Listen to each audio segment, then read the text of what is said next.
ನಾನು ಎನ್ ಚಲುವರಾಯಸ್ವಾಮಿ ಎಂಬ ಹೆಸರಿನ ನಾನು ಕಾನೂನಿನ ಮೂಲಕ ಸ್ಥಾಪಿತವಾದ ಭಾರತದ ಸಂವಿಧಾನದ ವಿಷಯದಲ್ಲಿ ನಿಜವಾದ ಶ್ರದ್ಧೆ ಮತ್ತು ನಿಷ್ಠೆಯನ್ನು ಹೊಂದಿರುತ್ತೇನೆಂದು, ನಾನು ಭಾರತದ ಸಾರ್ವಭೌಮತ್ವವನ್ನು ಮತ್ತು ಅಖಂಡತೆಯನ್ನು ಎತ್ತಿಡಿಯುತ್ತೇನೆಂದು ಮತ್ತು ಕರ್ನಾಟಕ ರಾಜ್ಯದ ಮಂತ್ರಿಯಾಗಿ ನನ್ನ ಕರ್ತವ್ಯಗಳನ್ನು ಶ್ರದ್ಧಾಪೂರ್ವಕವಾಗಿ ಮತ್ತು ಅಂತಃಕರಣಪೂರ್ವಕವಾಗಿ ನಿರ್ವಹಿಸುತ್ತೇನೆಂದು ಭಯ ಅಥವಾ ಪಕ್ಷಪಾತವಿಲ್ಲದೆ, ರಾಗ ದ್ವೇಷವಿಲ್ಲದೆ ಎಲ್ಲ ಬಗೆಯ ಜನರಿಗೆ ಸಾಂವಿಧಾನಿಕ ಮತ್ತು ಕಾನೂನಿಗೆ ಅನುಸಾರವಾಗಿ ನ್ಯಾಯವಾದದ್ದನ್ನೇ ಮಾಡುತ್ತೇನೆಂದು ದೇವರ ಹೆಸರಿನಲ್ಲಿ ಮತ್ತು ನನ್ನ ಅಜ್ಜನ ಹೆಸರಿನಲ್ಲಿ ಪ್ರಮಾಣ ಮಾಡುತ್ತೇನೆ. ಶ್ರದ್ಧಾಪೂರ್ವಕವಾಗಿ ಪ್ರತಿಜ್ಞೆ ಮಾಡುತ್ತೇನೆ ಎಂದು ನಾನು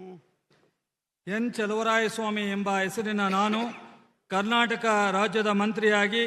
ನನ್ನ ಪರ್ಯಾಲೋಚನೆಗೆ ತರಲಾಗುವ ಅಥವಾ ನನಗೆ ತಿಳಿದು ಬರುವ ಯಾವುದೇ ವಿಷಯವನ್ನು ರಾಜ್ಯದ ಮಂತ್ರಿಯಾಗಿ ನನ್ನ ಕರ್ತವ್ಯಗಳ ಯುಕ್ತ ನಿರ್ವಹಣೆಗೆ ಅಗತ್ಯವಾಗಬಹುದಾದ ಸಂದರ್ಭದಲ್ಲದೆ ಅನ್ಯಥಾ ಯಾರೇ ವ್ಯಕ್ತಿಗೆ